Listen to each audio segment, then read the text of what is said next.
सीधे आपको लेकर चलते हैं। इस वक्त बीएसपी सुप्रीमो मायावती मीडिया के सामने हैं, सुनते हैं क्या कहते हैं। बने गठबंधन की अब तक रही सरकार की कार्यशैली यही बताती है कि इनकी नीति, नियत व सोच सर्व समाज से विशेषकर गरीबों, दलितों, आदिवासियों, पिछड़े वर्गों, मुस्लिम एवं अन्य धार्मिक अल्पसंख्यकों के प्रति लगभग एक जैसी ही रही है, क्योंकि इन्होंने सत्ता में रहकर शुरू से इन वर्गों के मामले में अधिकांश कागजी खाना पूर्ति ही की है तथा जमीनी हकीकत में इनके लिए कोई ठोस कार्य नहीं किए हैं। लेकिन जब ये लोग सत्ता से बाहर हो जाते हैं तो तब फिर वे अपने वोट की खातिर इनके हितों में काफ़ी लंबी चौड़ी बातें करते हैं। जैसे कांग्रेस पार्टी का गरीबी हटाओ का व बीजेपी का हर गरीब के खाते में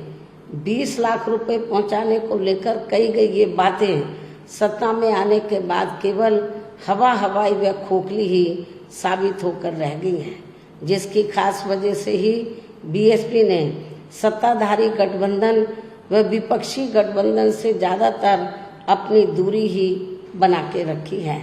ऐसी स्थिति में अब इन वर्गों के लोगों को, यानी कि कमजोर वर्गों के लोगों को आपसी भाईचारे के आधार पर वे अपना अकेले ही मजबूत गठबंधन बना के या हर मामले में अपनी एकमात्र हितैषी रही पार्टी बीएसपी को ही मजबूती देनी है तथा जिससे फिर यहाँ कोई भी गठबंधन केंद्र व राज्यों की भी सत्ता में पूरी मजबूती के साथ आसीन ना हो सके तथा इसके स्थान पर फिर इनकी मजबूत नहीं बल्कि मजबूर सरकार ही बनेगी।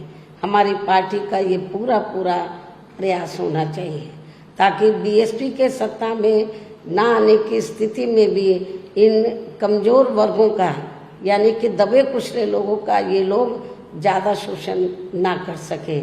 इतना ही नहीं बल्कि ऐसी स्थिति में बीएसपी को भी सत्ता में आसीन होने का मौका मिल सकता है।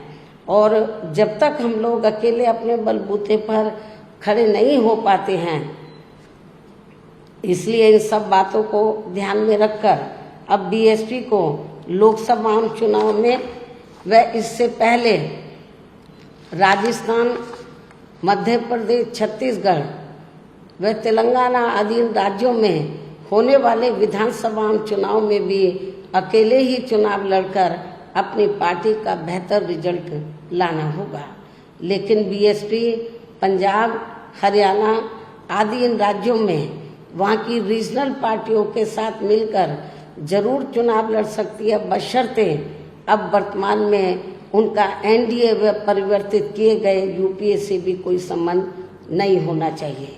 इसके साथ ही पार्टी के लोगों को हर स्तर पर सत्ताधारी गठबंधन व विपक्षी गठबंधन के सभी साम दाम दंड भेद आदि हथकंडों से भी जरूर सावधान रहना है। इसके अलावा यहाँ मैं ये भी कहना चाहूँगी कि देश में लगातार बढ़ रही कमर तोड़ महंगाई, अति गरीबी व बेरोजगारी आदि की इन गंभीर समस्याओं के प्रति केंद्र के उत्तरदायित्व को लेकर कल से शुरू हो रहे संसद के मानसून सत्र में जवाबदेही का लोगों को काफ़ी बेसब्री से इंतजार है। किंतु मणिपुर में जारी चिंतनीय हालात, हिंसा व सुरक्षा ही अब नया मुद्दा बन गया है। किंतु इन समस्याओं के प्रति भाजपा का रवैया अब तक व्यापक जनहित का कम तथा अपने राजनीतिक स्वार्थ का ज़्यादा देखने को मिल रहा है, जिस कारण देश से जुड़े इन मामलों का जटिल बने रहना अति दुखद है। जबकि देश की प्रगति लोगों की उन्नति में ही निहित है, जिस पर पूरा ध्यान केंद्रित करने की भी सख्त ज़रूरत है। और अब लोकसभा चुनाव से पहले संसद में सरकार व विपक्ष का रवैया तकरार, आरोप प्रत्यारोप व जिम्मेदारी से भागने का नहीं बल्कि इन ज्वलंत जन समस्याओं को दूर करने संबंधी समाधान का होना चाहिए, क्योंकि इस समय समस्त गरीब एवं मेहनत कर जनता का जीवन काफी दुखी व त्रस्त है, जिनकी सही से चिंता करना सभी का दायित्व भी बनता है। अंत में अब मैं अपनी बात यहीं समाप्त करती हूँ। धन्यवाद। जय भीम व जय भारत।